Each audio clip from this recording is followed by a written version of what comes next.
Welcome everyone to We Just Wanna Podcast. We're three girls just navigating the Bay Area and just going through this crazy life together. I'm Liana. I'm Carol. And I'm Donna. Woo-hoo. So yeah, thanks again for checking us out. And a huge shout out to our friends and family who checked out our Instagram and YouTube channel. We appreciate the support as always. Much love to you guys. Okay, so for this topic today, I know last time we kind of got in our feels with Kaylani and talked about relationships. Keep streaming the album. Streaming now. Yep. So I figured it might be good for us to talk about self-love this time. What do you guys think? Let's get do to it. I think a lot of podcasts right now are talking about relationships, or everyone's trying to figure themselves out with another person. But I do think talking about self-love is kind of a good kind of start of where we're trying to go. Yeah, totally agree. Okay, so we'll start with a basic question, but pretty deep, I think. What does self-love mean to you guys? Donna, you want to Carol? go first? Oh. Let's split the two words apart. So what does self mean, and then what does love mean in terms of self? Self basically means, you.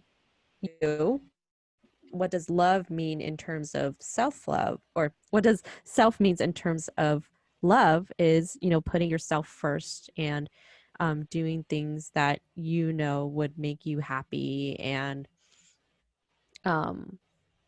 always making sure that if you're going to give love to other people, that you show the same level of love to yourself as well, because a lot of times people do treat others a lot better than they treat themselves, and so practicing self-love helps you realize your self-worth at the same time.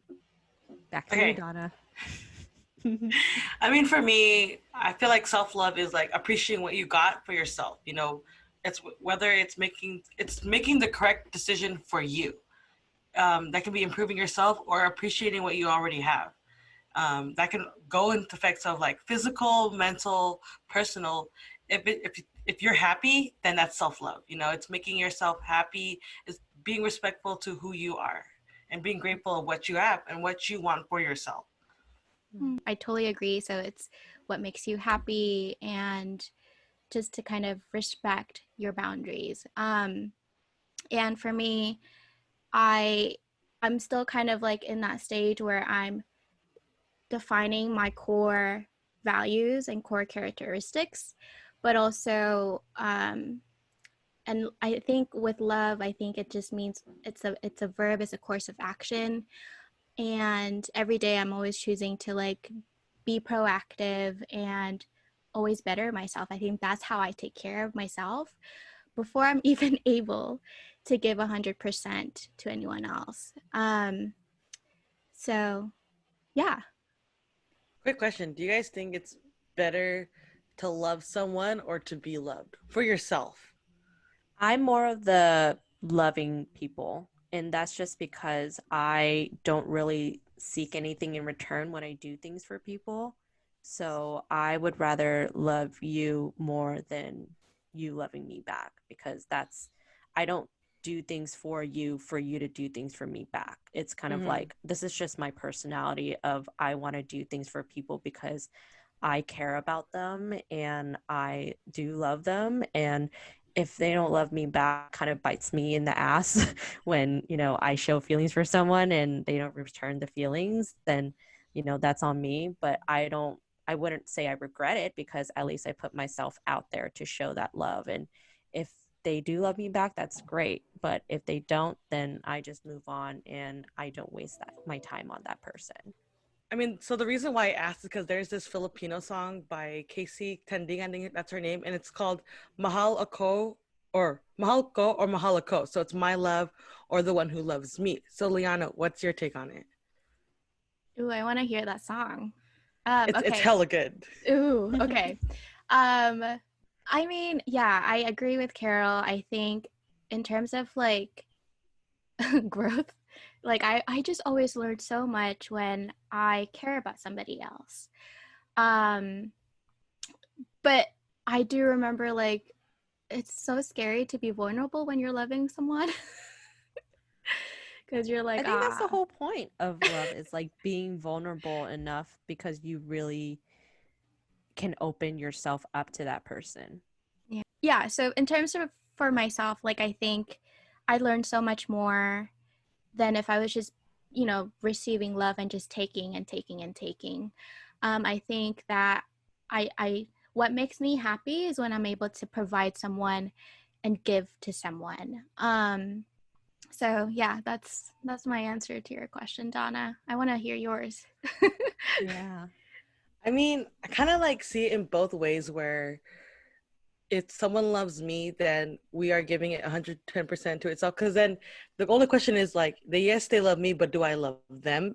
It's kind of like where that question kind of gets confusing because, you know, what's the other part of the equation? But in kind of where I'm same boat as you guys, where I rather love someone just because I feel like I'm giving more of myself and like you guys said, like being more vulnerable. And that's like the really biggest part of me is like I hate being vulnerable. So the fact that I can be vulnerable means that I am gonna give like 110% to loving you. Yeah. I think the biggest part about choosing to love others as like our choice in this question is that we can at least control that. So we can't control how other people love us. If they want to love us very little or a lot, like that's up to them. We can't control that, but at least we can control how we love someone because if we do notice that our love for them is not really mutual, then their love for us, then we can choose to not love that person or give that person less love. So I think that's the biggest part for me is like at least I can choose how much I want to love someone or how little I want to love someone. Mm, Yeah. Yeah. yeah. So next question would be, do you guys think that before we're able to love anyone else, do we have to love ourselves or can we be like at 50% and be like, okay, cool, I can give 100% to this person? I don't think so. I think that if you're going to love anyone else, that you need to give that 110% to yourself first. And that kind of goes back to my point of if um people love or you would love other people better than you would love yourself. And you would go out of your way to do things for others. But when it comes to giving yourself that alone time to really discover yourself a little bit more, or even just to, self pamper yourself, I think a lot of people take that time for granted and don't really put a lot of importance in that. So I think that you need to give yourself that 100% first before you can give that 100% to anyone else. Yeah, like even if we're adults now, we are still growing, and I feel like we still have to take accountability of what we got, and then but also keep in mind that we still have to better ourselves. So as long as you appreciate what you have, like I said before, then you are able to love someone else. Yeah, I agree.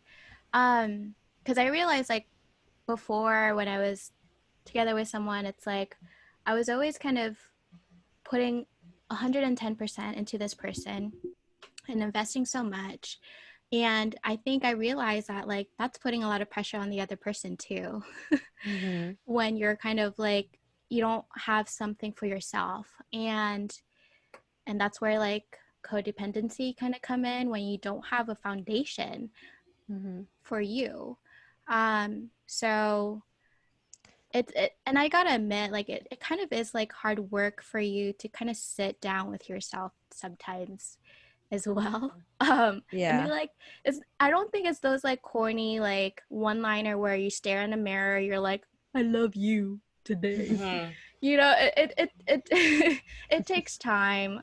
There's not like a one antidote where you're like you wake up one day you're like I'm flawless. I think like you said, it's about growth, it's about the journey, and it's just not being so hard on yourself.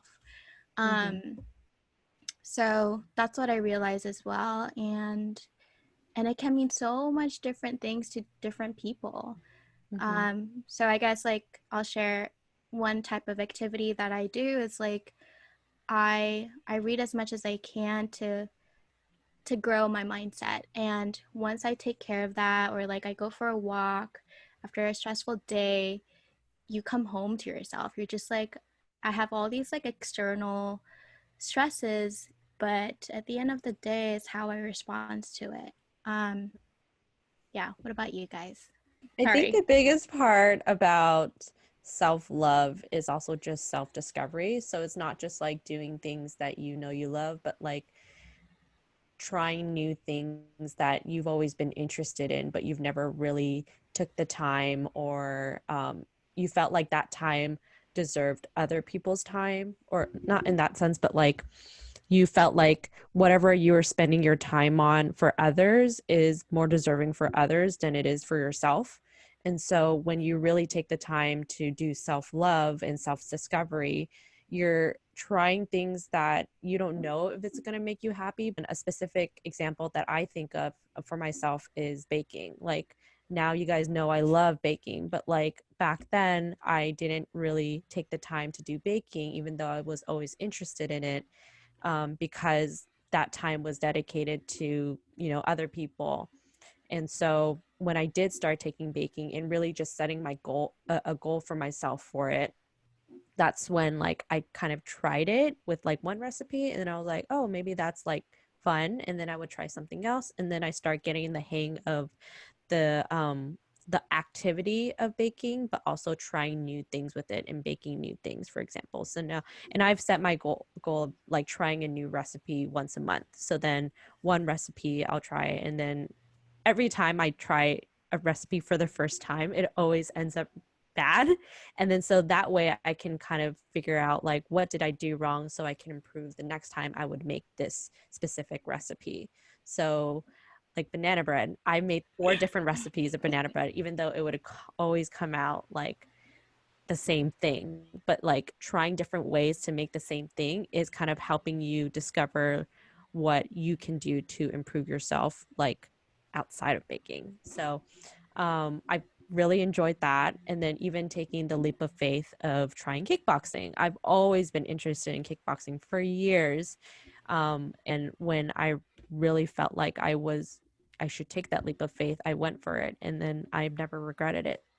So it's like kind of just figuring out like what you're interested in, taking that leap of faith into trying it out. And if it doesn't work, it doesn't work. But at least like you've tried it and know if you like it or not. And that's kind of a form of self-love. Donna? In all honesty, we always say, oh, we don't care what other people think about, you know, ourselves. Or in the way that we don't care what strangers think, but we do care about, you know, what our friends and our family think. And with self-love, it's hard to kind of give yourself that because you hear all these different criticism or opinions. And honestly, my self-love kind of does still go coincide with how my friends and family who what they think of me. You know, if I were to have a party and I were together, like my elementary friends, my high school friends, my college friends, my coworkers, you know, and they were to talk about me, I want my character to be the same. And I think that self-love is for me is because I want my character to be who I see myself as. And if people can see the way I portray myself, then that's self-love for me. Because if they are talking well about me, then that's when I know that I have been appreciating myself and what I got. And then kind of goes around there from everything else. Oh, I really like that. I mean, that just reminded me of like, I think there's a quote saying, people define you as you define yourself. Yeah. So, wow, you're pretty I mean, self-aware, dude. I mean, when I was younger, you know, I wanted to be like that cool girl who everyone would want as a role model. And that's where I used that as my forte to see who I was. So I wanted, you know, people who are younger than me to be like, yo, like Donna did that. So I want to be like Donna. And that's why I've been trying to be on a good side. That's why I've been trying to love myself more. So self-love was kind of like my step to being that good role model. Because at the end of the day, it's how how I left my mark. And I guess self-love was kind of like the start of that. Yeah, guys, just a disclaimer out there. Donna is such a family person. Like, She do you also has want a to big like? family too. Oh yeah. Filipinos. Yeah. So I know that like how whatever their perception of you, it means a lot. So okay. So anyway, did you guys have a question? Well, you didn't even answer your own question. Oh, I didn't? Yeah. Uh, okay, so how I've been practicing self-love is just not being hard on myself. I think I'm such a like perfectionist, and like I want things to go well almost all the time. And when I don't reach the standard that I set for myself, I'm always overthinking it. I'm kind of dwelling in it. And now it's like, hold on, like, why are you being so mean to yourself? You wouldn't talk like this to your friends or to someone that you care about. And so that's how I practice it. And just for me to, and I also like write a lot too. I think that helps a lot with the narrative that goes in my head. So when you actually put words to pen and paper, you actually are more careful with your words. So that has actually been a really good practice, and I do recommend journaling to everyone that I know. Because yeah, sometimes you're just like you're able to reflect a little bit more, and I don't know, it lifts a lot of weight off my shoulder. So yeah, those two things are my go-to for sure. So I got a question. So do you guys think you guys are employing a healthy perspective? You're talking about like you emptying out your thoughts, but do you think you guys are always carrying out that healthy perspective? Yes, I think so. I mean, I consider myself as like pretty positive generally, but it's also very important for me to realize that I need to be grounded and accept that whatever bad feelings that I have, that's valid too. I can't be go happy lucky and bubbly all the time. Um, and once I kind of like became more grounded, it was a lot more easier to recognize the bad, but also the good with it. And I'm able to kind of move on from something and actually ask myself, what is it teaching me? Yeah, I'm kind of similar in that aspect, because I am also a pretty positive person. I'm very like optimistic. But instead, I'm not a journal kind of person. I've kind of discovered that about myself. I think I'm more of like a talking kind of person in terms of like I'll talk to my friends and family for more validation of what I'm thinking. Because I do know that if I just talk to myself, then I'm only going to think one way. And I really do want to make sure that what I'm thinking is valid. And that's why I talk to family and friends about what I'm thinking and get their perspective. And if they kind of bring a different perspective, then that can help me make sure what I'm thinking is right for me. Because I know that my close family and friends know me well as myself, sometimes even more than I do in certain topics and aspects. So like they can really bring a different mindset that I wasn't even thinking because I'm so like closed off in certain things.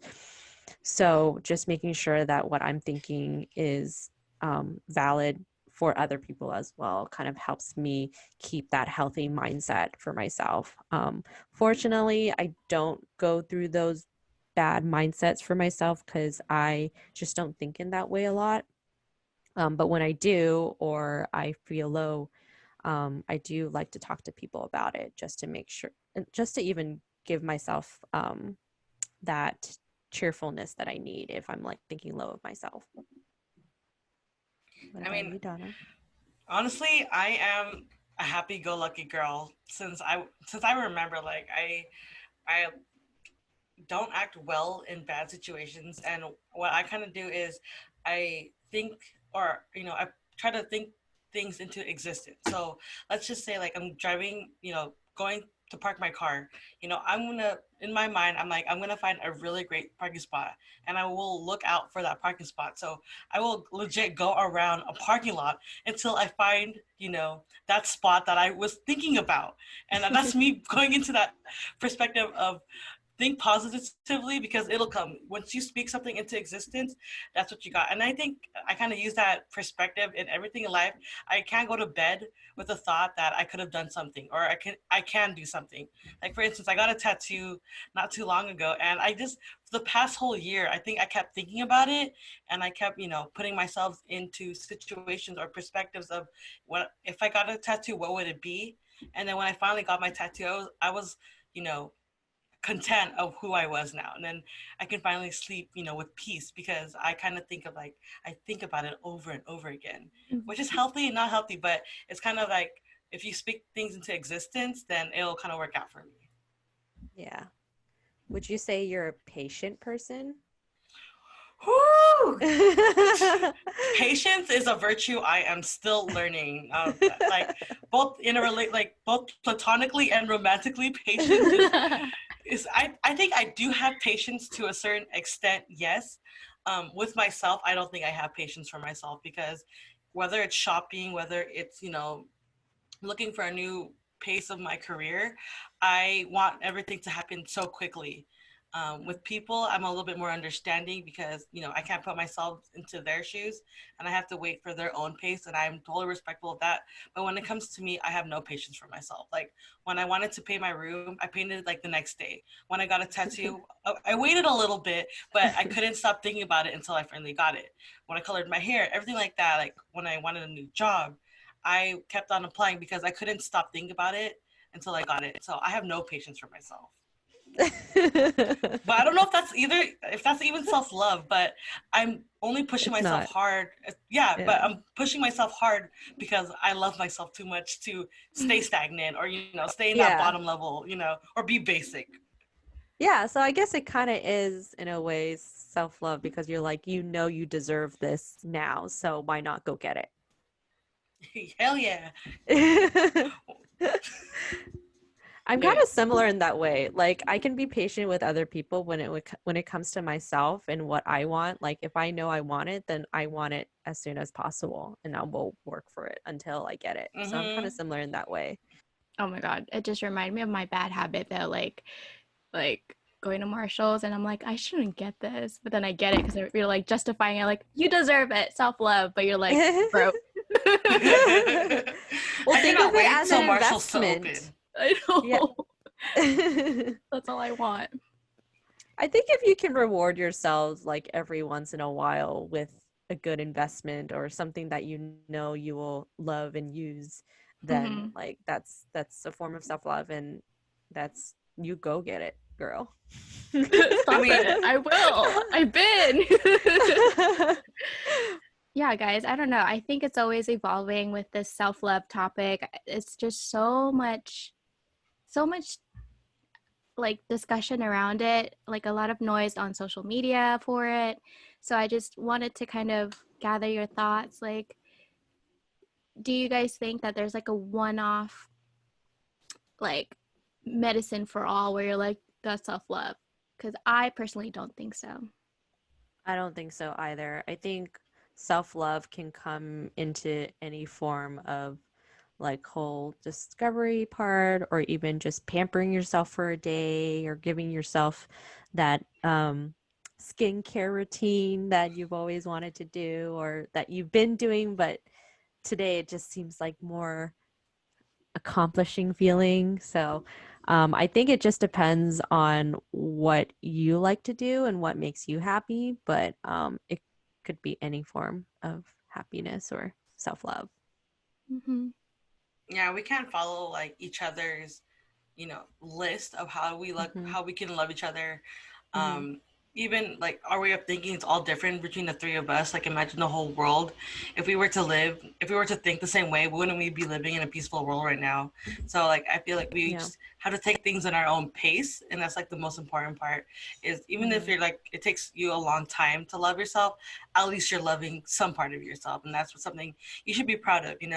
I physically don't love myself a lot, but I'm coming to terms of accepting how I look in terms of my skin color or how short I am and stuff like that. So I guess it's just appreciating more what you got, especially, you know, growing older and being in quarantine, that you're staring at yourself more and you're doing things for yourself. It kind of gives you that perspective, like, just to do more. Yeah. Yeah. And have you guys noticed, like, for me, like, I noticed that once I was just happy with myself, like, I have such a brighter perspective on things. Um, like you guys said, like, I became more appreciative. I was just filled with like gratitude for things, and it wasn't easy for me to get into like a dark mindset or anything. I think so one of the books I've been reading is called The 7 Habits of Highly Effective People, and he talks about this approach of inside out, how everything is for you to be proactive. You have to think that things are in your control once you start with yourself. If there's something that's not going your way, whether it's your job and you didn't get that promotion, or if your boyfriend or girlfriend are not acting the way that you wanted, or you know, you get where I'm going, right? So, but you have that power in yourself to kind of mold your perception, and your perception is your reality. So, yeah, what do you guys think? I mean, right now I'm reading a book, or I just finished it. You know that book by Jen? I forgot her name. Jen Sincero. You Are a Badass, and you know she's telling you to do all these things, and at the end of every list, it's always like about yourself or you. And I think like you always have to give yourself that reminder to like everything that you're doing is for you. Whether you're thinking you're doing it for your family or you know making money for something else, but at the end of the day, it always starts with you. Mm-hmm.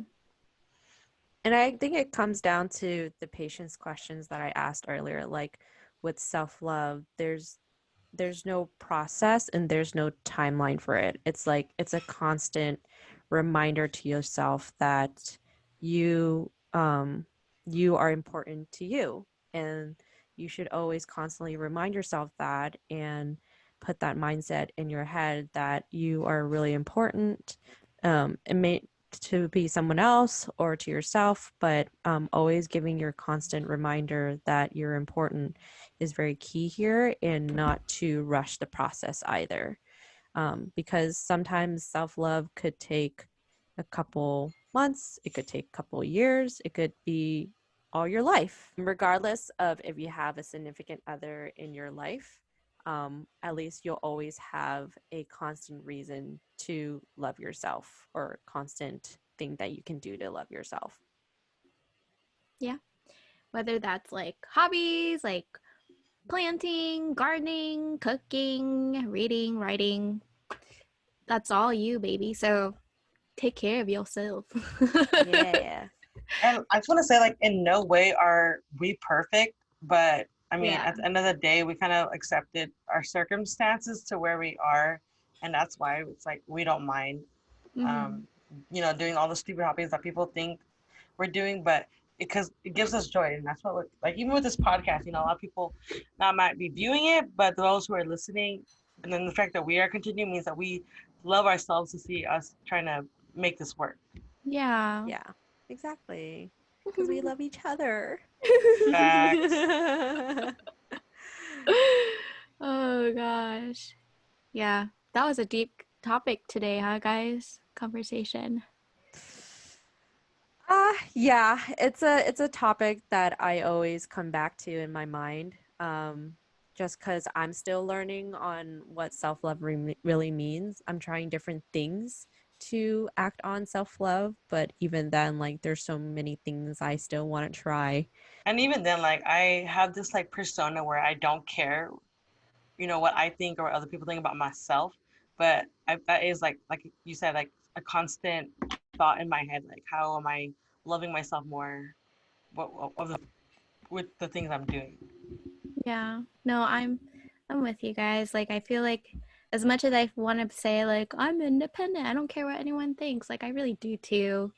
But yeah, I think I see us three just kind of growing more into ourselves and being more confident and actually meaning it. When we say we don't give a shit, we give a shit, but maybe not as much as before. Yeah. So I think that was we've come a long way.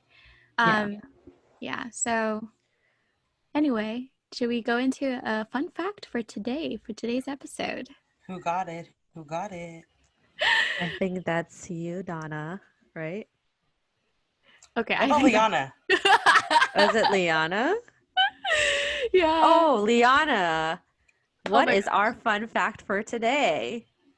So, according to Uncle Google, Uncle G, which is what my aunt in Malaysia calls it, she's like, just look up on just ask Uncle G. And I'm like, but yeah, Google says. Before you go to your fun fact and your Uncle G, my family, because you know how they say Miss Rona, right? So Yeah. our family calls the allergies Mr. G. So the worst couple in the world is Miss Rona and Mr. G. Just wanted to say that, but go ahead, continue, Mr. Rona, Mr. G. You ain't not invited in my house. I'm just saying. Go on with your fun fact, girl. Okay. So, fun fact, did you guys know that koalas' fingerprints are the same as humans, or like super similar?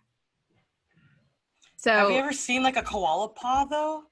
They kind of Look, do they look different, Small, but the though. fingerprints is the same. yeah, so they look different. Like, Oh. like it's tiny, like, I don't know, like a kangaroo paw, maybe?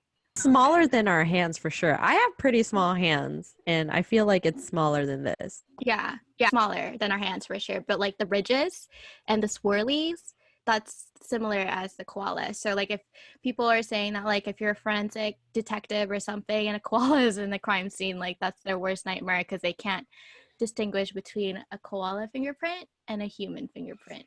That must suck for like Australian police then, huh? Interesting. Because there's koalas a lot, and then there's crime. Oh my god. Yeah. So Oh my gosh. yeah, that's the fun fact for today. No, I love it. I love it. I love animal fun facts. Have you guys attended any like Academy of Sciences? I feel like those are just I did last week, but not this week. Actually, I think there is one at 7 today. So I don't know if I'll attend. It was funny last time I attended because of the fun fact I had in the first episode. Oh yeah, you guys are learning a lot about it. These animals, my gosh. Okay, well, tune in next time. You can expect our next episodes to come in on Wednesdays now because I think we've agreed to make it We Just Wanna Wednesdays. Hashtag WJWW. Oof. Ooh. So make sure you don't miss out and see you guys next time. Bye. Podcast people, we out. Bye-bye.